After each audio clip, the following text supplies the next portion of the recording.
Di keluarga kami, anak ketiga tidak pernah dirayakan ulang tahunnya. Tidak ada kue, tidak ada doa, tidak ada foto. Karena di keluarga kami, anak ketiga tidak pernah hidup lebih dari 17 tahun. Dan malam ini, umurku genap 17.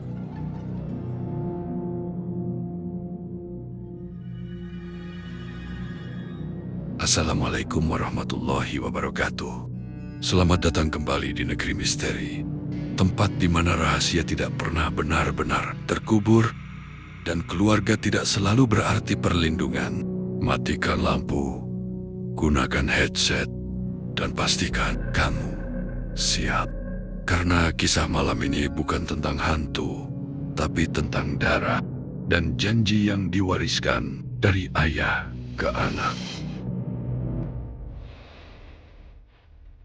Sejak kecil, aku tahu ada yang berbeda dariku. Aku, anak ketiga. Kakakku dua. Mereka punya foto bayi, punya video ulang tahun pertama, punya album sekolah lengkap. Aku tidak. Setiap kali aku bertanya, ibu hanya tersenyum. Dulu kamera kita rusak. Aneh. Rusaknya bertahun-tahun. Aku juga tidak pernah boleh keluar rumah saat maghrib. Kalau azan sudah terdengar, semua jendela harus ditutup, lampu teras dimatikan. Dan satu aturan yang selalu diulang ayah. Kalau ada yang memanggil namamu dari luar, jangan jawab. Aku selalu mengira itu hanya nasihat orang tua kampung. Sampai suatu malam, umurku 9 tahun waktu itu. Hujan deras, lampu kamar mati karena petir. Aku sendirian. Lalu terdengar suara. 3 kali ketukan di jendela kamarku, pelan, teratur, seperti seseorang yang sabar. Agus, suara itu memanggil namaku. Persis suara ayah. Refleks aku berdiri. Tapi sebelum tanganku menyentuh gorden, ayah berteriak dari ruang tengah. Jangan buka. Suaranya panik, takut. Ketukan itu berhenti. Lalu terdengar langkah kaki menjauh di atas genangan air. Besok paginya, ayah memaku jendelaku dari luar. Dan sejak malam itu, aku mulai sadar. Ketakutan ayah bukan ketakutan biasa. Itu ketakutan orang yang sedang menunggu sesuatu datang menagih. Saat SMP, aku menemukan album keluarga di gudang. Album lama, berbau lembab. Di setiap generasi, selalu ada 3 anak. Tapi anehnya, di setiap foto keluarga, hanya ada 2. Bagian kanan foto selalu terlihat aneh. Seperti ada yang disobek dengan rapi. Aku membalik halaman terakhir dan menemukan satu foto yang belum sempat dirusak. Hitam putih. Tahun 1973. Seorang pria muda berdiri di antara 2 saudara. Wajahnya membuat darahku dingin. Dia sangat mirip denganku. Di belakang foto tertulis, anak ketiga sudah dikembalikan. Tahun 1973 adalah tahun lahir ayahku. Tanganku gemetar. Berarti ayah dulu juga anak ketiga. Malam itu aku menunjukkan foto itu pada ayah. Wajahnya langsung pucat. Ibu menangis. Dan untuk pertama kalinya, mereka tidak berbohong. Keluarga kita punya perjanjian, kata ayah pelan. Perjanjian dengan siapa? Tanyaku. Ayah diam lama dengan yang menjaga garis darah ini. Aku tidak mengerti. Ayah melanjutkan. 3 generasi lalu, leluhur kita hampir bangkrut. Usaha hancur. Tanah disita. Semua anak sakit. Lalu seseorang datang. Bukan ustadz. Bukan dukun kampung. Seseorang yang menawarkan satu jalan. 1 anak setiap generasi. Kata ayah, anak ketiga akan dikembalikan saat berumur 17 sebagai gantinya. Keluarga ini tidak akan pernah jatuh miskin lagi. Tidak akan pernah kehilangan rumah.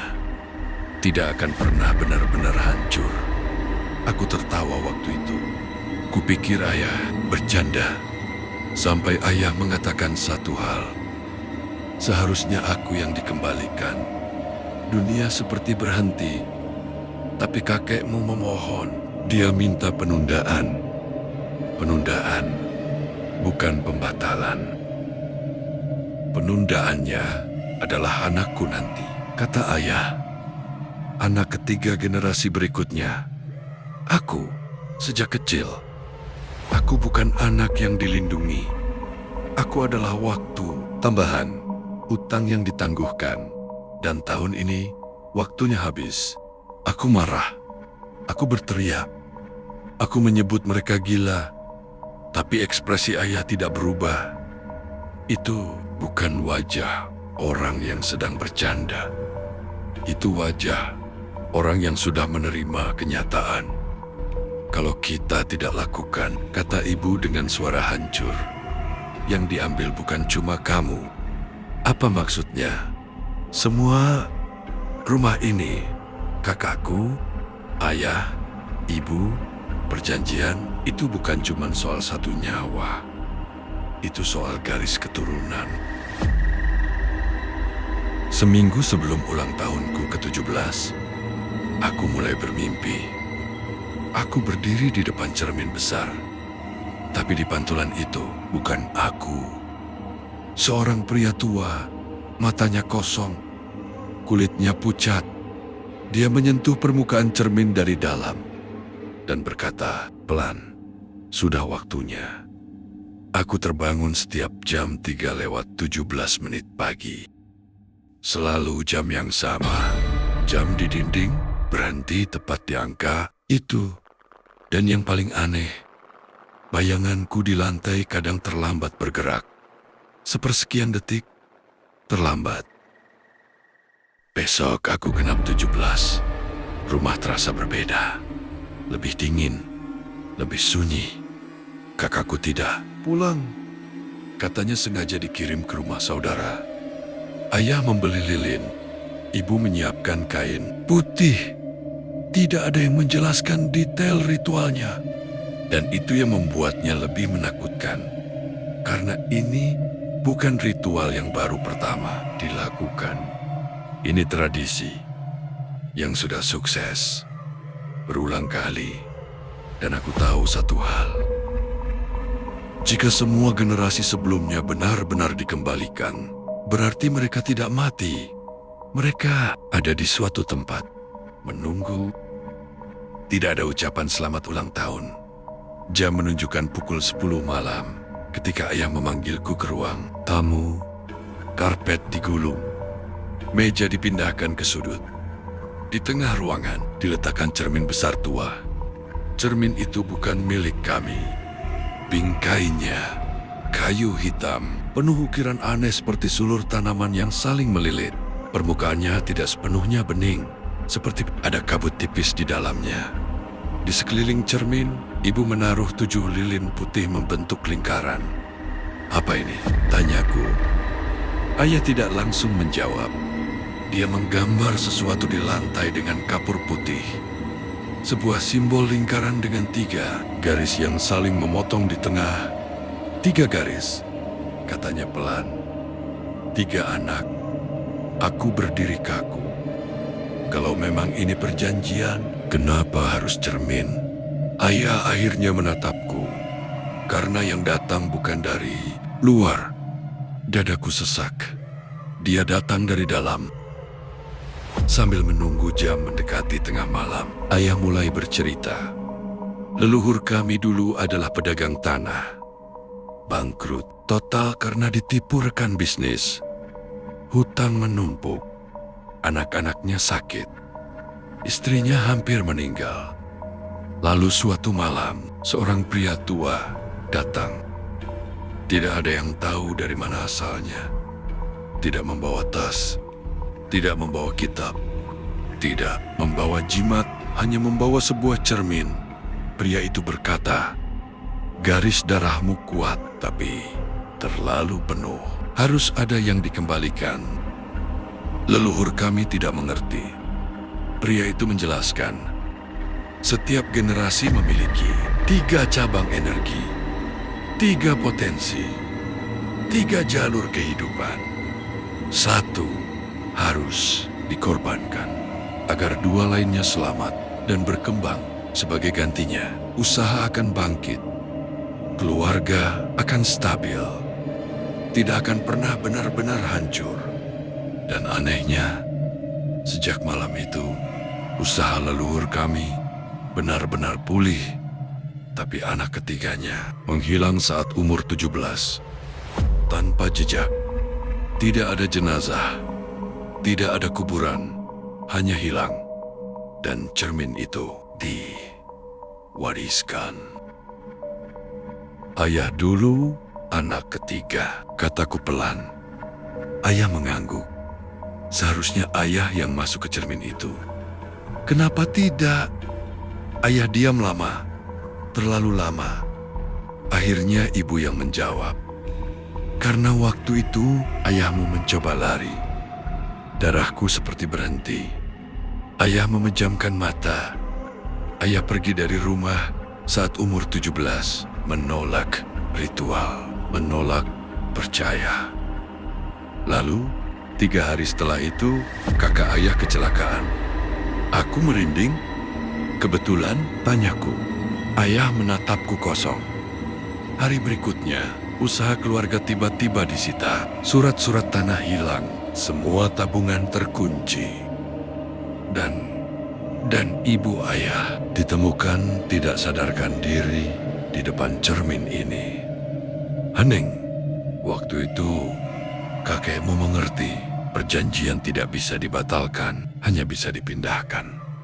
Dipindahkan ke generasi berikutnya, bisikku. Ayah mengangguk. Ayah memilih hidup.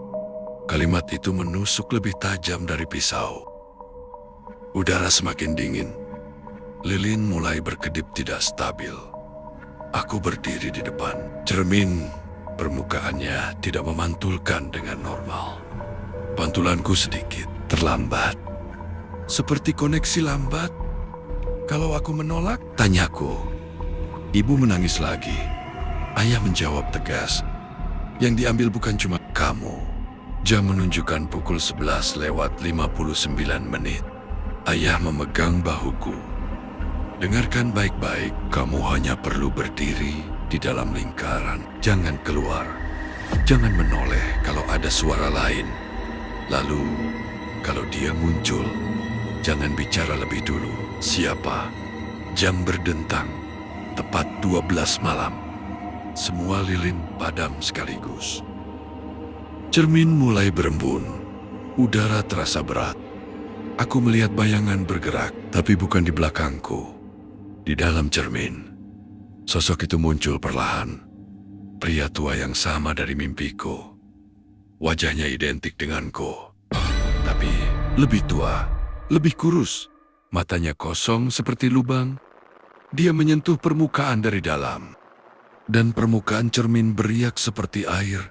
Akhirnya, katanya, suaranya tidak bergema di ruangan, tapi langsung terdengar di kepalaku. "Aku sudah lama menunggu. Apa kau leluhurku?" tanyaku gemetar. Dia tersenyum tipis. "Aku adalah kemungkinan yang tidak kau jalani." Aku tidak mengerti. Dia melanjutkan. "Setiap anak ketiga memiliki 3 jalur kehidupan. 2 dibiarkan hidup, 1 diserap. Diserap kemana?" Dia menatapku ke dalam garis darah. Aku melihat sesuatu di belakangnya, banyak bayangan. Banyak wajah, semua mirip denganku, anak-anak ketiga dari generasi. Sebelumnya, mereka tidak mati. Mereka tersimpan. Saat aku hampir kehilangan kesadaran, sesuatu terasa janggal. Sosok di cermin menatap ke arah ayah, bukan ke arahku, dan berkata pelan, "Kau menunda terlalu lama. Ayah menegang. Aku sudah menepati janji, kata ayah cepat. Sosok itu tersenyum. Tidak sepenuhnya, udara berubah lebih berat. Apa maksudnya? Tanyaku. Sosok itu menatapku lagi. Seharusnya yang masuk adalah anak ketiga, asli. Jantungku berhenti. Asli. Sosok itu menoleh ke arah ibu. Bukan dia. Ruangan terasa retak. Aku menoleh ke ayah. Ayah? Ibu menangis keras. Ayah mundur selangkah. Dan untuk pertama kalinya, aku melihat ketakutan di wajahnya. Jelaskan, teriakku. Sosok dalam cermin tertawa pelan. Kau bukan anak ketiga yang seharusnya. Lilin menyala lagi dengan sendirinya. Dan bayangan di belakang sosok itu mulai bergerak lebih cepat. Seperti ada yang tidak sabar. Kau bukan anak ketiga yang seharusnya. Kalimat itu masih menggema di kepalaku. Aku menoleh ke ayah. Wajahnya pucat, bibirnya bergetar. Apa maksudnya? Suaraku pecah. Sosok di dalam cermin melangkah lebih dekat. Permukaan kaca beriak seperti air hitam. Garis darah tidak bisa dibohongi, katanya. Tapi bisa dialihkan. Dialihkan. Aku menatap ibu. Ibu, tangisnya pecah. Kami tidak punya pilihan. Pilihan apa? Aku berteriak. Ayah akhirnya berbicara. Anak ketiga kami meninggal saat bayi. Dunia terasa kosong. Apa ibu jatuh terduduk? Dia lahir prematur. Tidak. Selamat. Kakakku dua. Lalu ada bayi ketiga yang tidak pernah kuceritakan siapapun. Dan aku, tanyaku pelan. Ayah menutup mata. Kamu lahir setahun setelahnya. Aku membeku. Berarti aku anak keempat. Ayah tidak menjawab.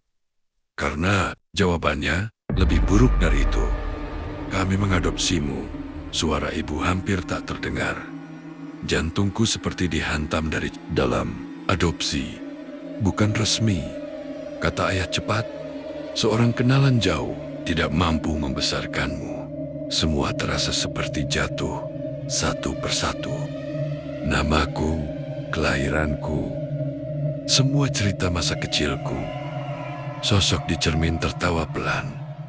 Kau bukan darah asli garis ini, tapi kau tetap bisa dipakai. Dipakai. Aku menoleh tajam. Apa maksudmu dipakai?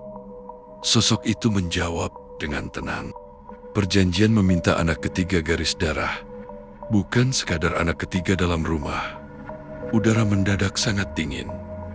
Jadi, aku tidak memenuhi syarat, tanyaku gemetar. Sosok itu tersenyum tipis. Tidak. Ayah langsung bersuara keras. Dia tetap bisa menggantikan. Sosok itu menoleh perlahan. Dan kau mencoba menipuku. Nada suaranya berubah. Tidak lagi tenang, tapi marah. Aku menatap ayah dengan tatapan yang belum pernah kulakukan seumur hidupku. Ayah mencoba mengganti anak kandungnya. Dengan aku, ayah berteriak. Aku hanya ingin keluargaku selamat. Jadi aku bukan keluarga. Kalimat itu membuat ibu menangis histeris. Kami mencintaimu, tapi cukup untuk mengorbankanku. Hening. Dan dalam keheningan itu, aku tahu jawabannya. Ya, sosok di cermin melangkah semakin dekat. Permukaan kaca retak tipis. Kau telah menunda. Kau telah mengganti. Kau telah mencoba mengelabui garis. Darah, bayangan di belakangnya mulai bergerak liar. Puluhan wajah anak-anak ketiga generasi lama. Mereka semua menatap ke arah ayah. Sekarang perjanjian berubah. Udara seperti tersedot keluar ruangan. Apa maksudnya berubah? Teriak ayah. Sosok itu menunjuk ke arahku. Dia bukan milikku. Lalu menunjuk ke arah ayah.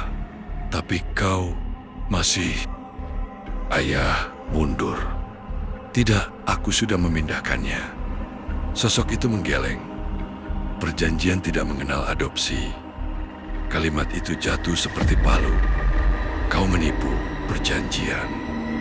Sekarang perjanjian mengambil lebih. Bayangan di belakang sosok itu mulai menyatu, membentuk sesuatu yang lebih besar, lebih gelap. Ibu merangkak ke arah ayah. Tidak, tolong. Jangan dia. Sosok itu berbicara lagi. Awalnya, hanya satu anak ketiga setiap generasi. Sekarang, satu garis darah penuh. Aku merasakan sesuatu menekan dadaku. Bukan ke arahku, ke arah ayah. Ayah memegangi kepalanya. Aku hanya ingin hidup. Sosok itu mendekat ke permukaan kaca. Dan kau hidup lebih lama dari yang seharusnya. Retakan di cermin makin besar. Lilin pecah satu persatu. Dalam kekacauan itu, aku akhirnya mengerti. Aku bukan target. Aku umpan. Ayah tahu sejak awal bahwa aku tidak memenuhi syarat. Tapi dia berharap entitas itu tetap menerimaku. Dan jika gagal, dia berharap punya waktu lagi. Tapi perjanjian bukan soal niat. Perjanjian soal keseimbangan. Aku menatap sosok itu. Kalau aku bukan bagian dari garis darah, kenapa aku bisa melihatmu sejak kecil? Sosok itu menatapku lama. Karena kau tinggal di dalam lingkaran rumah ini. Rumah ini dibangun di atas perjanjian.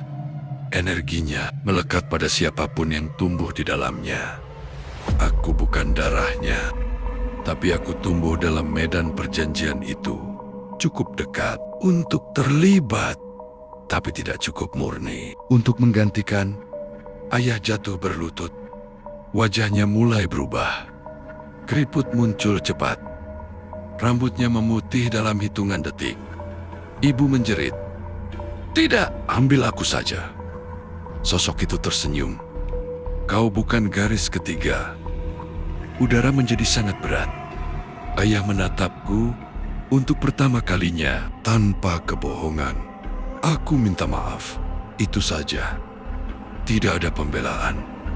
Tidak ada alasan. Hanya penyesalan. Aku ingin marah. Ingin membenci. Tapi melihat wajahnya menua begitu cepat. Ada bagian kecil dalam diriku yang hancur. Sosok di cermin mengangkat tangannya. Perjanjian dikembalikan ke titik awal. Bayangan-bayangan di belakangnya bergerak, maju, menuju ayah. Cermin seperti berubah menjadi pusaran hitam. Ibu mencoba menarik ayah. Tapi tangannya menembus tubuh ayah seperti asap. Ayah mulai transparan. Agus, katanya pelan. Itu terakhir kalinya aku mendengar suaranya. Dalam satu tarikan napas panjang, ayah tersedot ke dalam cermin. Dan cermin kembali utuh. Sunyi. Hanya suara napas ibu yang tersisa. Ruangan kembali normal. Lilin yang tadi pecah, kini utuh. Karpet masih tergulung. Jam kembali berjalan. Seolah tidak pernah terjadi apa-apa. Hanya satu yang berbeda. Ayah tidak ada. Tidak ada bekas pusaran. Tidak ada retakan di lantai. Tidak ada cermin beriak. Hanya cermin tua itu berdiri diam. Ibu merangkak ke arahnya. Memukul permukaannya. Balikin dia, tolong. Balikin. Tidak ada jawaban. Aku berdiri kaku, antara lega dan hancur. Perjanjian kembali ke titik awal. Artinya, tidak ada lagi anak ketiga yang harus dikembalikan. Benarkah begitu? Malam itu ibu tertidur di ruang tamu. Mungkin pingsan karena lelah menangis. Aku tidak bisa tidur. Cermin itu masih berdiri di tengah ruangan. Ada sesuatu yang mengganjal. pikiranku. Sosok itu tidak pernah menyebut dirinya siapa. Dia tidak pernah menyebut nama, hanya penjaga garis. Aku mendekat, pelan, pantulanku kembali normal. Tidak ada pria tua, tidak ada bayangan lain. Tapi saat aku menyentuh permukaannya, dingin. Bukan dingin biasa, dingin yang terasa hidup. Dan samar-samar, aku melihat siluet ayah di dalam, tidak menjerit, tidak memukul, hanya berdiri, diam, seperti bagian dari latar belakang, seperti yang lain. Dia tidak mati. Suara itu terdengar lagi, bukan dari cermin, dari belakangku menoleh cepat.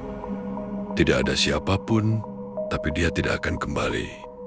Suaranya kini terasa lebih dekat. "Apa kau masih di sini?" tanyaku pelan. Hanya sampai keseimbangan stabil.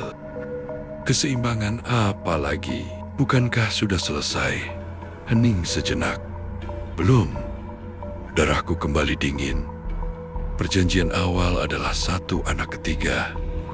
Setiap generasi, kini satu telah diambil.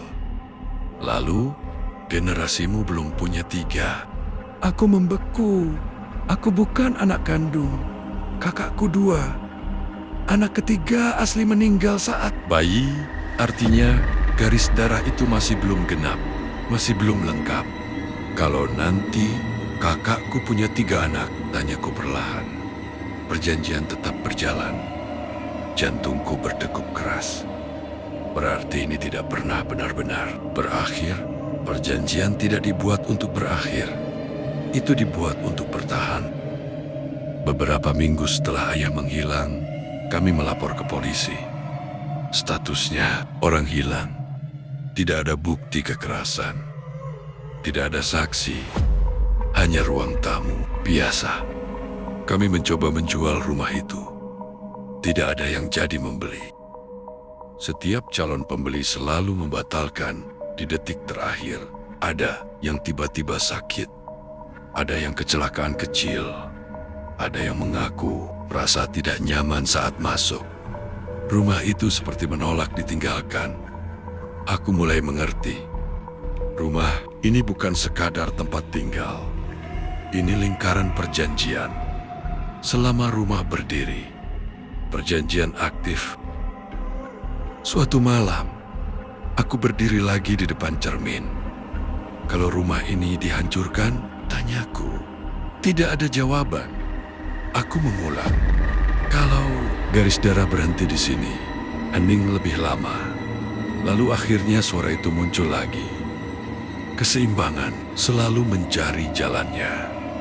Artinya, bahkan kalau rumah ini hilang, bahkan kalau kami pindah, jika masih ada keturunan dengan 3 anak, 1 akan dipanggil.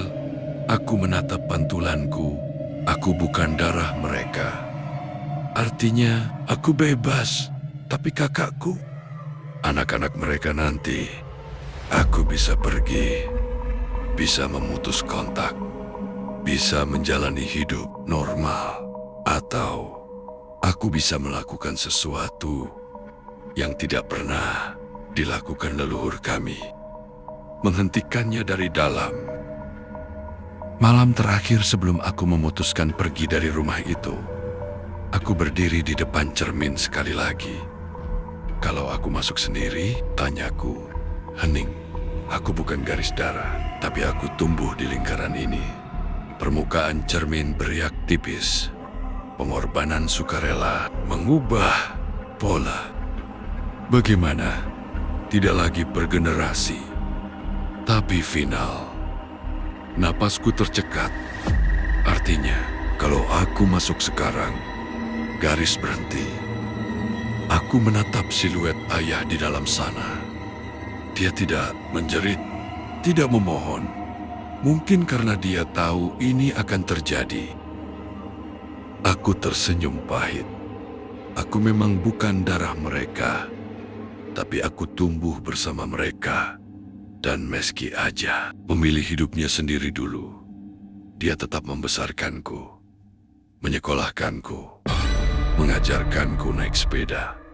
Manusia memang penuh salah, tapi tidak selalu penuh kebencian. Aku melangkah masuk ke lingkaran kapur yang belum sepenuhnya hilang.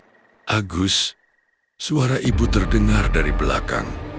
Aku menoleh. Dia berdiri di lorong, menatapku dengan mata sembab. Jangan. Aku tersenyum kecil. Ibu bilang, keluarga itu bukan cuma soal darah kan? Air matanya jatuh lagi. Aku memilih. Cermin mulai beriak lebih kuat. Bayangan di dalamnya bergerak. Tapi kali ini, bukan hanya wajah-wajah kosong. Aku melihat sesuatu yang berbeda. Tidak gelap, tidak marah. Hanya seperti arus.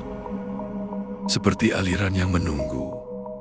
Aku menarik napas panjang dan menyentuh permukaan itu. Dingin, lalu hangat, lalu kosong. Rumah itu akhirnya dijual. Aneh, kali ini tidak ada hambatan. Ibu pindah ke kota lain, kakakku menikah, memiliki 2 anak. Hanya 2, dan mereka memutuskan tidak menambah lagi. Cermin itu hilang, tidak pernah ditemukan saat rumah dibersihkan. Di ruang keluarga rumah baru, ibu, tidak ada lagi pantulan yang terasa berbeda. Dan setiap tahun, tidak ada lagi lilin, tidak ada lagi lingkaran kapur, hanya doa untuk 2 orang yang hilang, ayah dan aku. Beberapa orang mencari kekayaan, beberapa mencari cara untuk bertahan hidup, tapi tidak semua menyadari bahwa setiap perjanjian selalu menyisakan harga. Dan dalam dunia yang tak terlihat, tidak ada yang benar-benar gratis. Jika kamu berada di posisinya, apakah kamu akan pergi atau memilih tinggal dan mengakhiri semuanya? Saya pamit, selamat malam, dan hati-hati dengan janji yang dibuat oleh keluargamu sendiri. Wassalamualaikum warahmatullahi wabarakatuh.